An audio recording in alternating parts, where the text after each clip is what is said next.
Assalomu alaykum. Xayrli kun, yana bir marta xayrli kunlar har birimizga.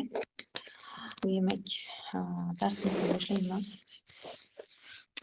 Tabriklayman sizlarni. Avvalambor necha kishi bo'lishlaringizdan qat'iy nazar aynan shu kursga kirganliklaringiz uchun va tanlovlaringiz uchun tashakkurlarim deyman. Chunki siz bu yerda ekansiz, siz o'zingizdagi hayotingizdagi ma'lum bir holatlarni o'zgartirishga va hayotingizni tubdan o'zgartirishga va qaysidir jabhalariga ma'lum bir holatlarni o'zgarishiga tayyorsiz. Qo'rqmagan holatda shu kursga kirib kelganingiz bilan tabriklayman. Va aynan bugundan kursimiz boshlanadi. Kurs 8 ta darsdan iborat. Har bitta darsligimiz bitta mavzuga bag'ishlanadi va sizlarga nazariya beriladi. Nazariyadan so'ng jonli meditatsiya qilib beraman, iloji boricha, imkoni boricha. Undan tashqari his qilaman, agarda yopiq guruhdagi qaysidir darslarimizni sizga berishni istasam, sovg'a tariqasida yoki sizga kerakliligini his qilsam, o'sha meditatsiyani yana дополнительный, ya'ni sovg'a sifatida sizlarga qo'shib beraman. Chunki ba'zida shunaqangi holatlar bo'ladiki, kurslarimizda aynan rejadan tashqari yana qaysidir sizlarga ba'zi bir meditatsiya, ba'zi bir texnikalar kerakligini his qilsam, yana qo'shimchasiga buni qo'shib beraman. Doim shunday kurslarimizda. Shuning uchun biz bugundan demak kursni boshlaymiz. Kursimiz haftada 2 kun bo'ladi. Mana shu vaqtda boshlaymiz soat 11 da. Ya'ni seshanba va juma kunlari soat 11 da kursimiz bo'ladi. Nazariya beraman. Undan tashqari zapislar beriladi sizlarga, alohida kanallaringizga tashlab beriladi. Siz eshitib, yana qaytib eshitib, o'zingiz uchun anglashlar olishingiz mumkin. O'zingiz uchun ma'lum bir savollaringizga javoblar olishingiz mumkin. Undan tashqari vazifalar beraman. Yozishingiz uchun, ishlashingiz uchun texnikalar beraman. His qilgan holatda kursni o'tamiz. Agar qanaqadir savollar tug'iladigan bo'lsa, siz bemalol chat guruhimizga, aynan shu kanalimizni, shu darsligimizni chat guruhimizga savollaringizni yo'llab javob olishingiz mumkin bo'ladi. Chunki bugundan ishlashni boshlaysizmi, sizda har xil holat kuzatiladi, har xil o'zgarishlar bo'lishi mumkin. Ba'zi bir joylarda sizga praktika berilganda, ishlang deyilganda, ishlaganingizda ichki og'riqlaringiz chiqayotganda, sizda tanada og'irlik, qayerlaringizdadir sog'lomsizlik kuzatilinishi mumkin. Buni boshidan tushuntirib o'tishim kerak sizga. Ba'zi holatlarda ko'tarilish bo'lishi mumkin, bu asabiylik bo'lishi mumkin, janjalga o'xshash holatlar paydo bo'lishi mumkin. Bu normal holat, faqat siz qo'rqmang. Aynan bu holat kirib kelyaptimi, shuni tushuningki, siz to'g'ri yo'lda ketayotganingizdan dalolat. Chunki sizni ichingizga og'riq bilan kirgan mana shu holatlar og'riq bilan chiqishi aniq. Shuning uchun har doim har xil holat bo'ladi. Siz faqatgina qo'rqmang deyman. Faqatgina tahlikaga tushmang. Bu shunchaki o'tish davri bo'ladi. Ichingizdagi ma'lum bir og'riqlarni qo'yib yuborish uchun qaysidir holatga kirish vaqti bo'lib hisoblanadi. Shuning uchun hech ham qo'rqmasdan ilk qadamlaringizni tashlaganlaringiz bilan yana bir marta tabriklayman. Chunki bugun kursimda aynan sanoqli bo'lishidan qat'iy nazar sizlar yangisiz. Men uchun yangi insonlarsiz. Bunchalar hozirdagi sanoqli inson yozilishi kursimizda ilk marotaba. Chunki avvalgi kurslarimizda boshqacha bo'lar edi. Va bu ham bejizga emas, bu ham bejizga emas. Demak, sizlar ichingizdagi holatingizni hammaga namoyon etolmaydigan insonlar toifasidansiz. Hammaning ichiga ochila olmaydigan insonlar toifasidansiz. Shuning uchun ham sizga aynan shunaqangi guruhga kirib qolishingiz siz uchun manfaatli bo'lib hisoblanadi. Bu ham bekorga emas, bu ham bejizga emas. Chunki har bitta bo'layotgan jarayon o'z o'rnida to'g'ri bo'lib borayotgan bo'lib hisoblanadi. Demak, bugungi mavzuyimiz ota-ona, farzand va oila hisoblanadi. Nega ilk mavzuni bundan boshladik? Chunki bizning har bitta holatimiz oilamizdan boshlanadi. Bizning har bitta jarayonimiz o'z yashab turgan uyimizdan boshlanadi. Chunki biz er-xotin munosabatlarini ham oilamizda ota-onamiz munosabatidan ko'rib poydevor yasaymiz oyna ostimizda. Er-xotin munosabati, erkak-ayol munosabati, bir-biriga hurmat, bir-biriga o'zaro izzat, bular hammasini biz avvalambor to'g'ri bizda aytiladi, maktabda tarbiya beriladi, bog'chada tarbiya. Lekin ilk poydevori baribir qanchalar inkor etmaylik, uyimizda, oilamizdan boshlanadi.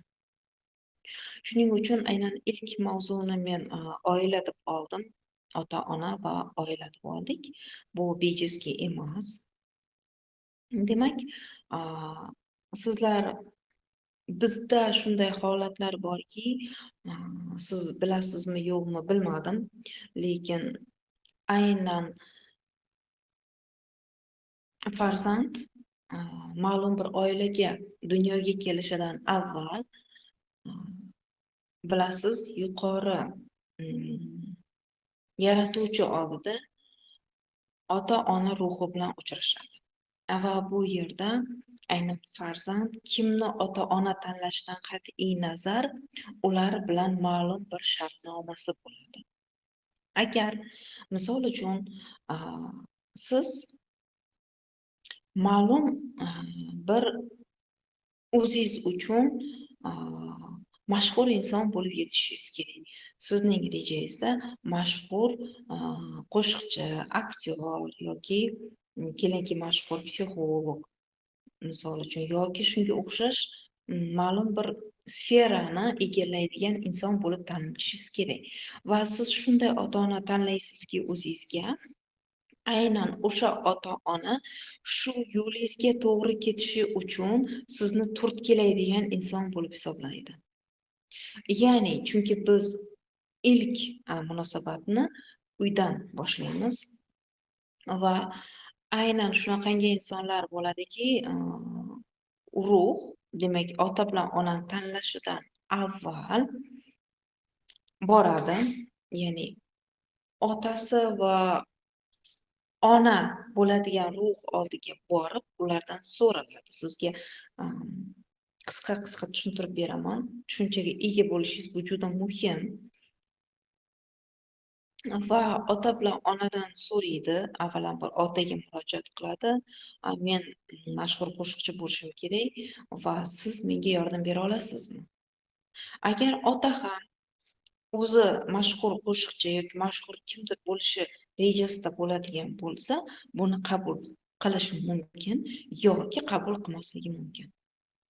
Ya'ni bu yerda ruhlar bir-biri bilan avval ota bilan onaga tug'ilishidan oldin mana shunday ruhlar bir-biri bilan shartnoma tuzadi. Onaga ham xuddi shunday. Agar ona yo'q, meni o'zim qo'shiqchi bo'lishim kerak yoki o'zim aktrisa bo'lishim kerak va sening ortingda qolib ketishni istamayman qabilidagi gap bo'lsa, demak o'sha ruhni o'zidan itarishga harakat qiladi. Bu yuqorida bo'ladigan narsalar, bularni sizlarga chuqur o'rgatib o'tirmayman, ma'lum qismini lekin aytib ketaman, chunki sizlar buni bilishlaringiz juda ham muhim. Chunki bilasiz, har bitta ruh bu yer shariga kelishidan oldin ma'lum bir darslardan o'tishi va rivojlanishi uchun kelayotgan bo'lib hisoblanadi. Endi farzand oilaga tug'ildi, ma'lum bir ota-ona oilasiga tug'iladi va u turlicha hissiyotlarda tug'iladi. Bilasizki, har bitta chaqaloq dunyoga kelgach, u yig'lab, chinqirab dunyoga keladi. Buni bilasiz. Nega? Chunki u yangi muhitga tushadi. Chunki u umuman tushunmaydigan yangi qanaqadir oila bag'riga keladi. Bu uning uchun qo'rqinchli bo'ladi. Bu uning uchun qanaqangidir vahimali bo'ladi. Va mana shu holatlar uning uchun qandaydir bir tahlikali holat bo'ladi. Va shu yerda bekorga farzandni ona bag'riga berishmaydi. Negaki aynan yangi tug'ilgan chaqaloq ona bag'riga berilganida ona tafti ila bilasiz, ko'krak ustiga, qalb ustiga chaqaloq qo'yiladi. Bu ham bejizga emas, chunki chaqaloq aynan shu yerda qo'yilganda ona energiyasi bilan, ona qalbidagi sevgisi bilan bola qalbidagi sevgisi, energiyasi birlashadi. Birlashganidan so'ng ularda iliqlik paydo bo'ladi. Ya'ni bu yerda ona o'zini ishonchidan bolasiga beradi. Chunki bola yangi muhitga tushdi va u qo'rquv ila yig'layotgan bo'ladi.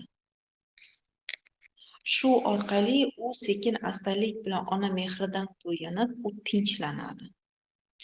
Bu bolaning ilk qo'rquvini tinchlantirish, ona orqali ishonch berish orqali, ona sevgisi orqali sekin-astalik bilan bitta qo'rquv pasaytiriladi. Hali qo'rquv mavzusida yana qo'rquv mavzusi bor. Keyingi darslarimizda unda ham o'tamiz. Unda ham yana chuqurroq mavzu, sizlarga nazariya chuqurroq mavzular beraman. Unda ham tushunarli bo'ladi yana ham. Va farzand ota bilan ona dunyosiga, ya'ni ularning hayotiga kelganidan so'ng ularning bir qismi bo'lib hisoblanadi. Nafaqat ota-onaning qismi, balki undan yuqorida bo'lgan 7 ta ajdodning bir ma'lum bir bo'lagi bo'lib hisoblanadi. Nega bo'lagi deyapmiz? Chunki har bitta tug'ilgan chaqaloq o'zining xotirasidan tashqari, yuqorida aytdik ruh dedik, ya'ni ruh xotirasidan tashqari yana o'zidagi 7 ta ajdod, ham ota ham ona tomonidagi 7 ta ajdodning xotirasiga ega bo'lib hisoblanadi. Tushunyapsizmi? Bu hozircha sizga tushunmovchilikdek tuyulishi mumkin, lekin kursimiz davomida siz buni sekin-astalik bilan tushunib borasiz. Chunki boshida siz uchun bu yangilik bo'lishi mumkin. Sekin-astalik bilan buni ham tushunib bora boshlaysiz. Va har bitta bola mana shunday nafaqat ruh xotirasi, balki DNKdagi xotiralar bilan tug'iladi. Bu yerda agar ona asabiylikda homila o'tkazgan bo'lsa, bola biroz asabiylikda tug'ilish ehtimoli katta bo'lib hisoblanadi. Va onaning holati albatta bolaga ko'chadi. Keraksizlik programmalari, qo'rquv, travmalar bu onadan tabiiyki ota-onadan farzandga o'tadi. Va bola tug'ilgach, bilasizki, oilada voyaga yetayotgan har bitta farzand atrof muhitni onaning nazari orqali o'rgana boshlaydi. Bu qanday bo'ladi? Har bitta farzand 12 yoshga qadar, 12 va 14 yoshga qadar, ko'proq 12, ba'zi hollarda 14 yosh bo'ladi. Shu yoshlarga qadar onaning ichki ruhiyatini har bitta farzand onaning ichki ruhiyati orqali voyaga yeta boshlaydi. Onaning ichki holatini ko'rsatib bergan holatda voyaga yeta boshlaydi.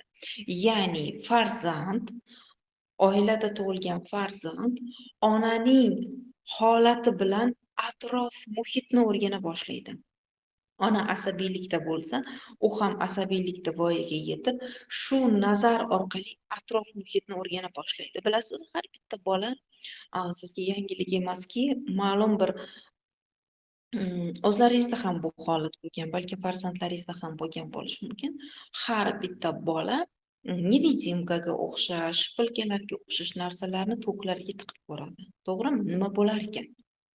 Uning uchun bu qiziq bo'ladi. Uning uchun bu yangilik holati bo'ladi. Uning uchun bu o'rganish bo'ladi. Nimalarnidir, atrofni, muhitni, svetni o'chirsa nima bo'lar ekan, elektrni yoqsa nima bo'lar ekan, mana shunga o'xshash holatlar orqali u sekin-astalik bilan atrof muhitni o'rgana boshlaydi.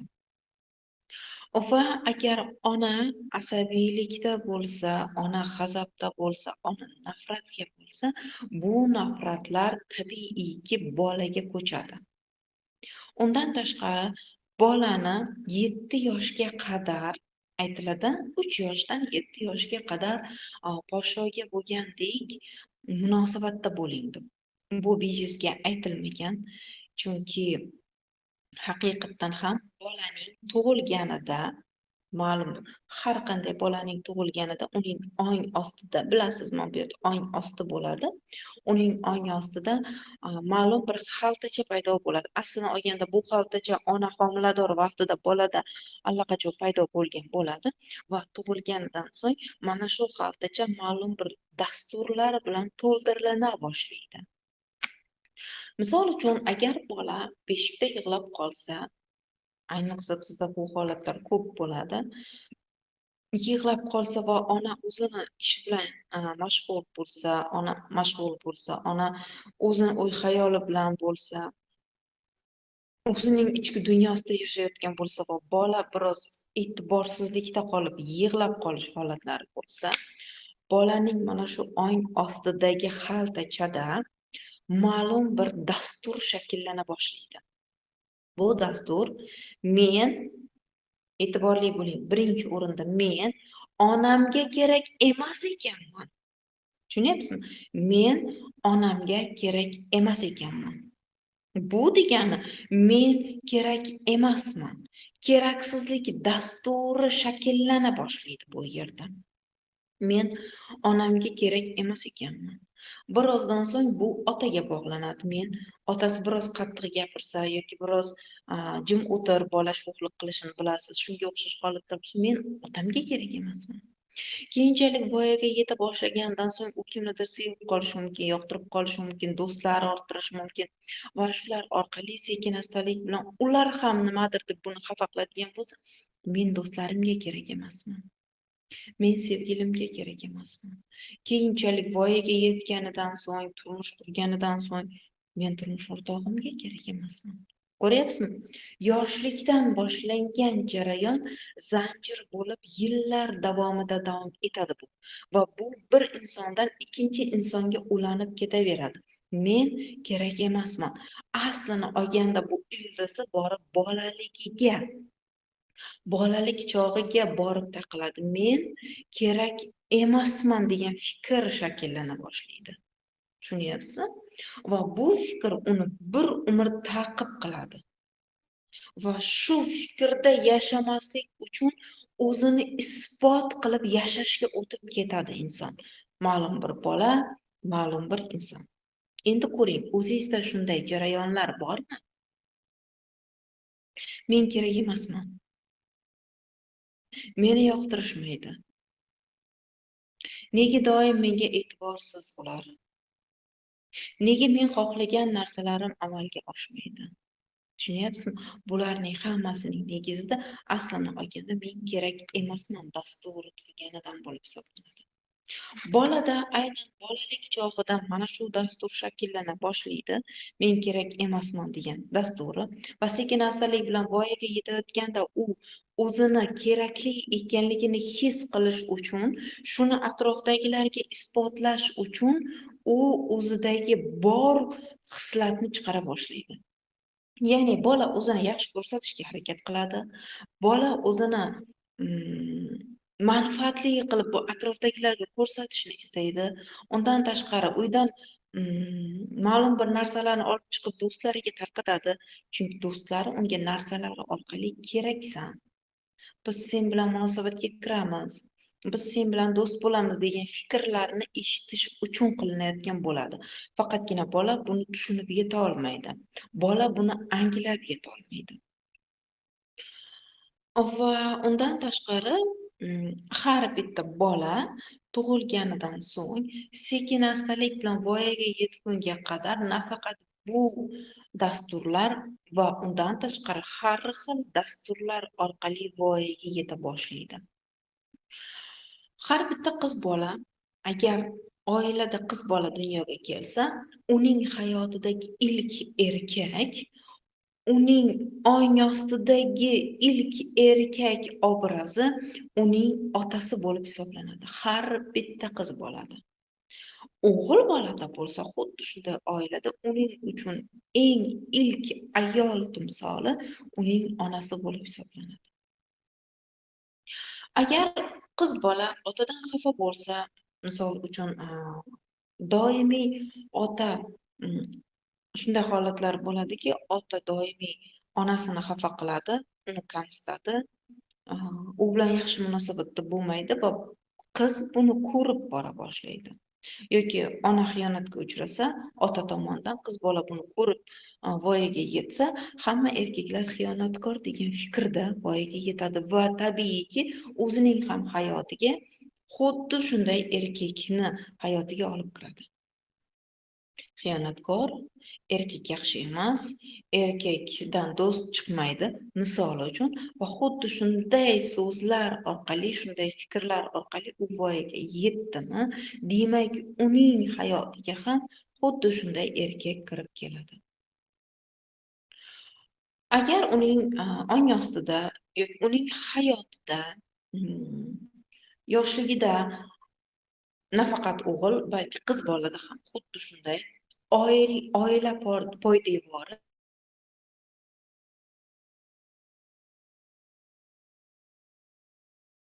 ota-ona va er-xotin poydevori aynan er-xotin er-xotin munosabati uning oilasida otasi bilan onasidan kelib chiqqan holatda ong ostida shakllanadi.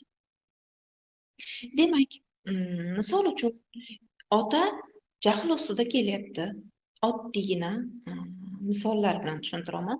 Ota jahl ustida kelyapti, asabiy holatda kelyapti yoki charchagan holatda kelyapti. Ona kutib olyapti, bola buni ko'rib turibdi va ota asabiylikda urishib beradigan bo'lsa, kelinki bir toifadagi ayol aytadiki, "Xo'p, dadasi, siz charchab kelgansiz, hozir holatingiz yaxshi emas, shuning uchun keling, sizga issiqqina choy beraman, kiyimlaringizni almashtirib oling, keling issiq dush taxlayman, dushga kirib oling, oyog'ingizni vanichka qilib beraman yoki issiqqina choyingizni ichib oling, biroz damingizni oling, keyin siz bilan gaplashamiz", deydi bir toifadagi ayol. Yoki ikkinchi toifadagi ayol. Ota o'shqiryapti, ona tengma-teng baqiryapti. Bu holatni ko'rgan farzand, o'g'il yoki qiz, mutlaqo farqi yo'q, uning ong ostida demak qanaqangi shakl paydo bo'ladi? Qanaqangi poydevor paydo bo'ladi? Ya'ni erkak baqirganda ayol ham xuddi shunday javob berishi kerak. Er-xotin munosabati xuddi shunday shakllana boshlaydi. Yoki birinchi toifadagi ona orqali bo'ladigan bo'lsa, erkak baqirganda ayol demak nima qilish kerak? Bosh egib, unga yaxshi munosabatda bo'lib, unga qo'llab-quvvatlash berish kerak degan fikr unga shakllanadi. Va o'g'il bola bo'lsa, erta voyaga yetganidan so'ng, uylanganidan so'ng xuddi onasi qiladigan munosabatli ayol hayotiga kirib keladi. Qiz bola bo'lsa, xuddi otasi onasiga qilgan munosabat ko'rsatadigan erkak uning hayotiga kirib keladi. Ba'zi hollarda boshqacha bo'lishi mumkin va otasi bilan onasidagi holatlar bo'lmasligi mumkin. Bu ba'zi hollarda, ya'ni 100% dan 30% da bo'ladi.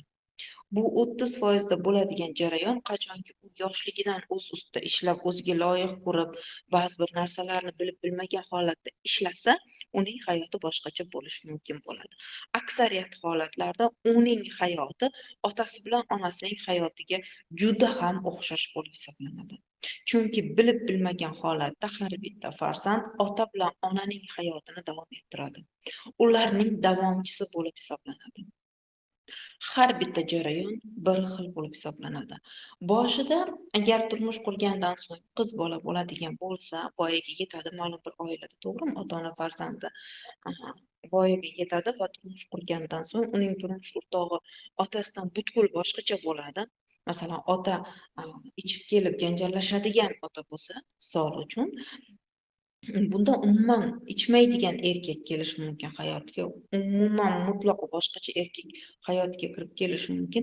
Lekin uning ong ostida erkak ichib kelib, xotinini qiynovchi timsoli turgan bo'lsa, bir necha yil o'tgandan so'ng e'tiborli bo'ling, shu qizning ong ostidagi dastur, programma ishlaydi va umuman boshqacha bo'lgan erkakni, ya'ni o'sha turmush o'rtog'ini sekin-astalik bilan o'zi xohlagan timsolidek tarbiyalab boradi va ichmaydigan erkak ham bir necha yil o'tib ichadigan erkakka aylanib qoladi.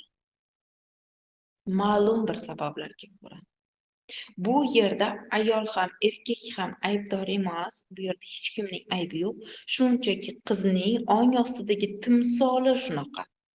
Va ong osti xuddi shunday erkagini tarbiyalab oladi. Tushuntira oldimmi? Bu ong ostining ishi bo'lib hisoblanadi.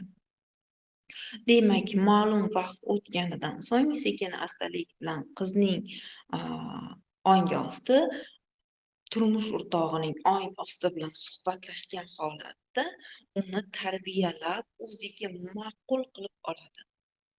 Siz hozir o'ylashingiz mumkin, bu hech qanaqasiga ma'qul bo'lmaydi, qanaqasiga ma'qul bo'lishi mumkin deyishingiz mumkin, lekin haqiqatdan ham shunday bo'ladi va erkakda ham xuddi shunday, o'g'il bolada ham xuddi shunday bo'ladi. Agar onasi baqirib kelib qaytaradigan bo'lsa va turmush qurgandan so'ng, ya'ni uning ayoli, rafiqasi umuman mo'min, qobil, uning gapiga itoat etadigan ayol bo'lsa-da, yillar o'tib bir necha vaqtdan so'ng xuddi onasidek uning ong osti ham tarbiyalab oladi. Ya'ni baqirong'ich, janjalkash yoki asabiy, xuddi ona qanday bo'lsa, xuddi shunday qilib uni ham tarbiyalab oladi vaqt o'tgan sari. Demak, biz xuddi shunday holatda voyaga yetamiz, har bitta farzand shunday bo'ladi. Shuning uchun imkoni boricha er-xotin munosabati bolaning oldida, bolaning ko'z o'ngida janjallashmagan holatda bo'lib o'tishi kerak bo'ladi. Ya'ni uning farzandingizning kelajagi sizga qiziq bo'lsa, demak ularning oldida yaxshi munosabatli er-xotin timsolini yaratish kerak bo'lib hisoblanadi. Albatta, bizda bu bilimlar endi kirib kelyapti. Ko'pchiligimiz bilmaymiz va shuning oqibatida bizda juda ko'p buni kamchilik deyish mumkinmi yoki buni oddiy jarayon deyish mumkinmi, buni o'tilishi kerak bo'lgan darslar deyishimiz mumkinmi? Bu sekin-astalik bilan o'zgartirishga moyil bo'lgan vaziyatlar desak ham to'g'riroq bo'ladi, chunki aynan shu orqali, o'zgartirish orqali inson hayotidagi shu jabhalarni ishlab chiqa boshlaydi. Shu yergacha tushunarli bo'ldimi?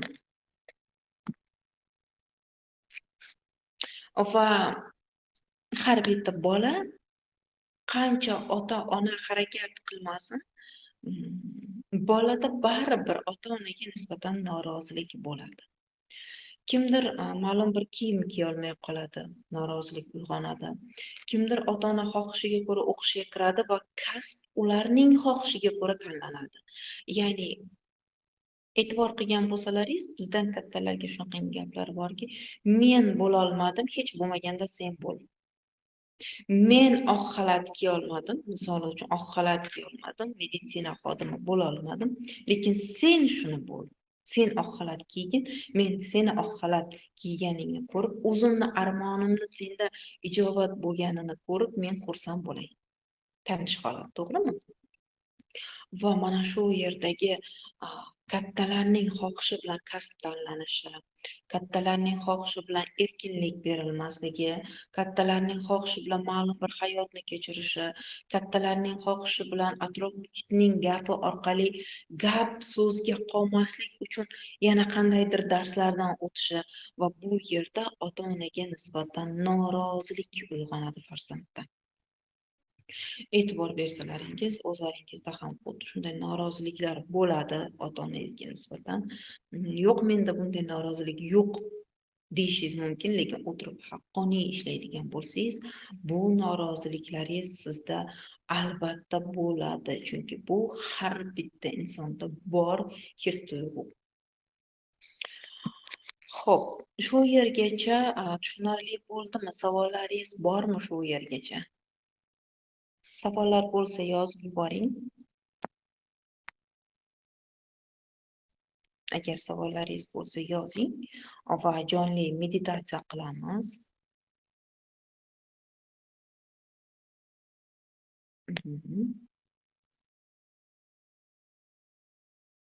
Tushunarli bo'ldi, rahmat. Hali darsimiz ko'p, sekin astalik bilan har bittasini o'tgan sayin, har bitta mavzuni o'tib borgan sayin siz tushunib borasiz har bitta darslikni. Va shuning uchun hozirda sizlarga ota-ona bilan ishlash praktikasini beraman. Bu jonli meditatsiya bo'ladi. Hozir oldingizga suv keltirib oling, suv ichib oling, chunki bizning meditatsiya qilish davrimizda suv juda muhim.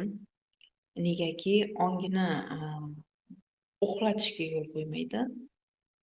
Xuddi mashinaga benzin qanchalar muhim bo'lib, u orqali yurishi kerak bo'lgandek, sizning ongingiz uchun suv juda ham muhim bo'lib hisoblanadi. Ya'ni sizni ongingizni benzini bu suv. Demak, men hozir musiqa tayyorlayman.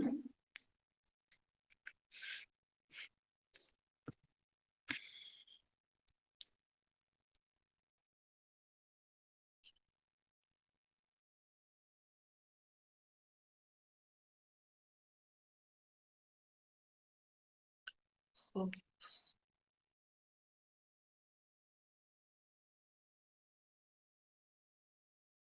Hamma tayyormi?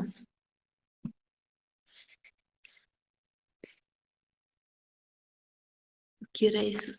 Ishlaymiz hali. Keraksizlik dasturlari bilan ishlaymiz jonim hali. Hali darsimiz ko'p, ishlaymiz. Bugun oila va mavzuyimiz ota-ona bo'lgani uchun bugun aynan ota-ona bilan ishlash praktikasini beraman. Demak, ko'zlaringizni yuming. Ko'zlaringizni yuming.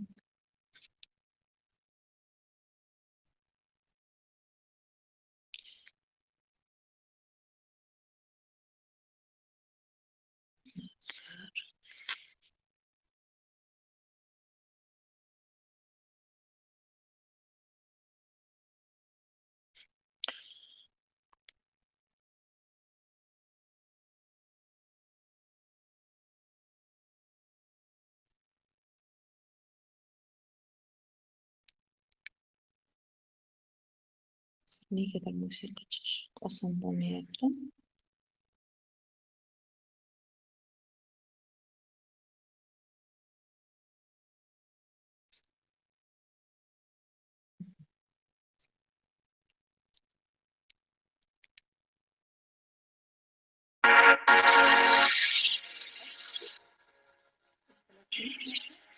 Musiqa juda baland emasmi?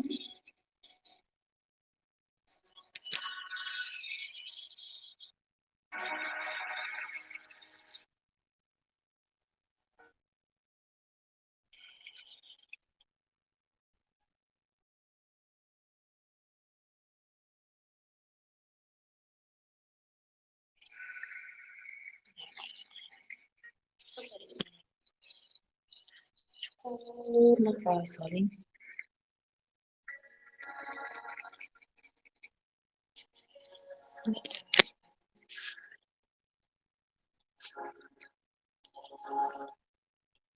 Yana chuqur nafas oling.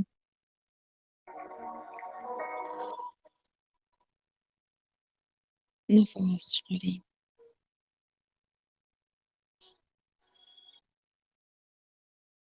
Yana bir marta chuqur nafas oling. Nafas chiqaring. Qarshingizda otangiz bilan onangizni chaqiring. shunchaki qarshingizda tasavvur qiling, otangiz bilan onangiz kelganliklarini. Ularni ko'ring, ularga qarang, ko'zlariga boqing.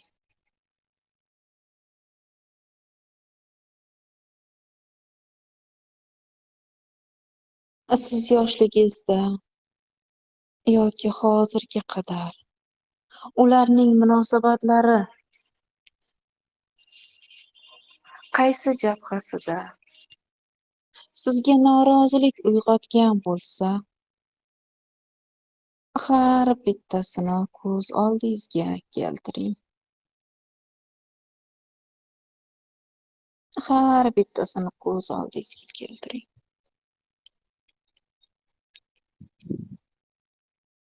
Va bu ularning tanlovlari ekanligini tan oling.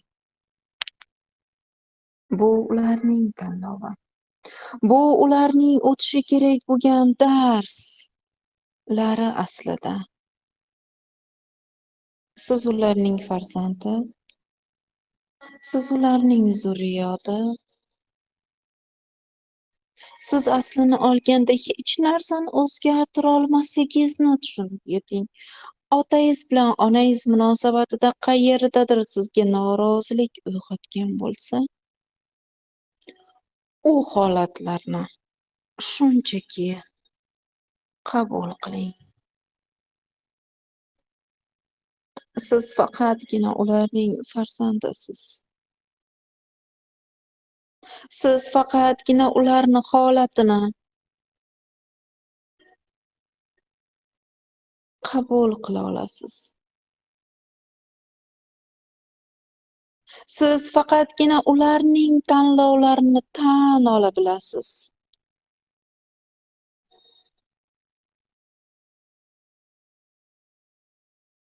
Ularga qarab ayting: ota, ona,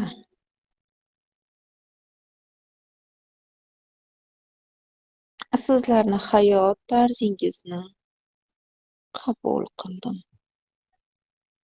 Bu sizlarning tanlovingiz.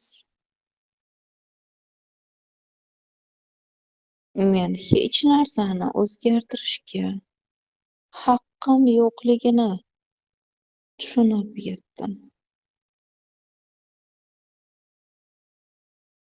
Sizlar ham shunchaki o'z darsingizdan o'tishingiz uchun kelganliklaringizni tushunib yetdim.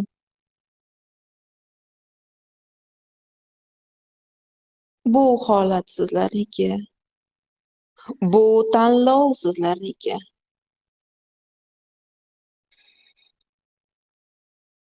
Men faqatgina tan olaman va qabul qilaman.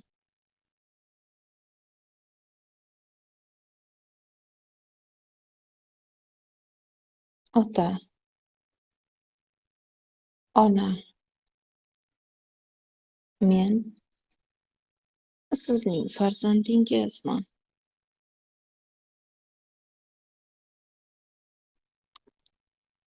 Har biringizni sevaman.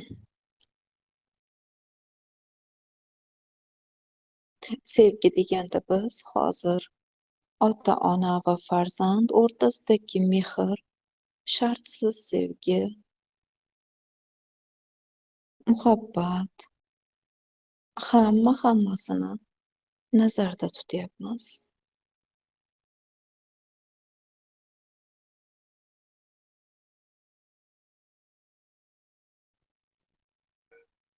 Sizlarni boringizcha qabul qilaman.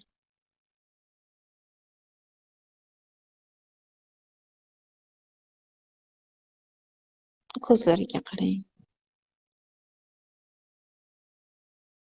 O'zlarini tutishlariga qarang.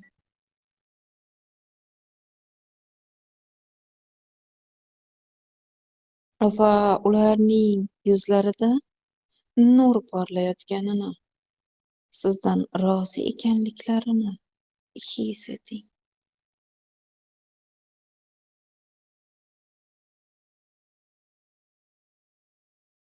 Chuqur nafas oling. Ularga nisbatan bo'lgan minnatdorchilik his-tuyg'ungizni qalbingizda uyg'oting. Qalbingizda minnatdorlik his-tuyg'usi uyg'onayotganini his eting. Ma'lum bir iliq narsa, iliq energiya his eting shuni. Qalbingizda uyg'onayotganini. Qalbingiz bu ikki ko'kragingizni qoq markazi, ya'ni o'rtasida joylashgan. Iliq hissiyotni his eting.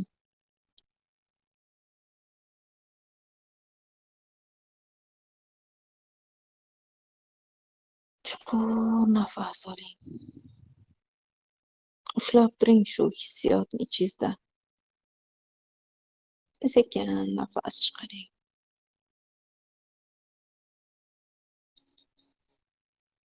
Yana chuqur nafas oling.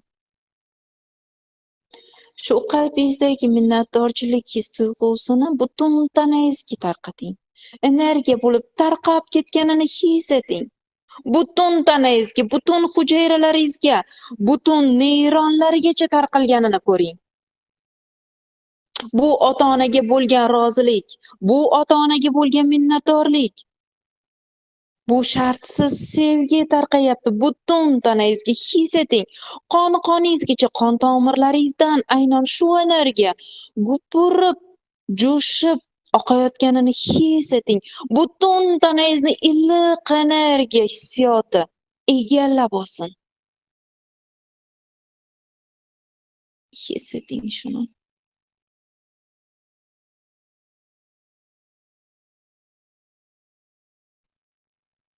Chuqur nafas oling. Ushlab turing biroz. Nafas chiqaring.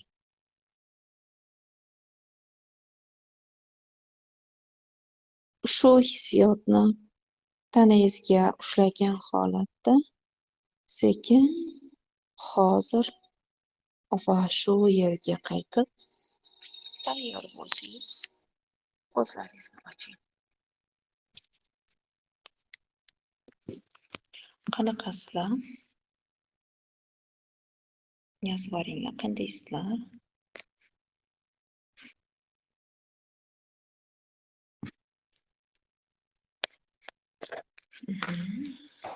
Yozing, ko'ring. Qanaqasizlar?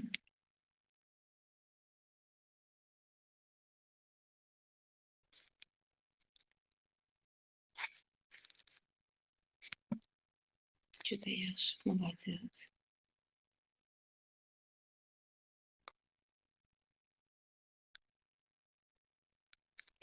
Bo'lmasam shu yerda yakunlaymiz. Sizlarga vazifa keyinroq berib qo'yaman.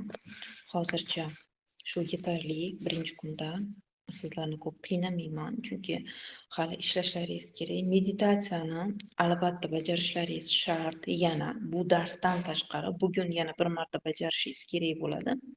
Chunki har darsda praktikalarimiz ko'payib bora boshlaydi. Shuning uchun o'zingizni shunga tayyorlab, hozircha shu vazifa sizga yetarli bo'ladi. Bitta meditatsiyani o'zi boshida yetarli sizga.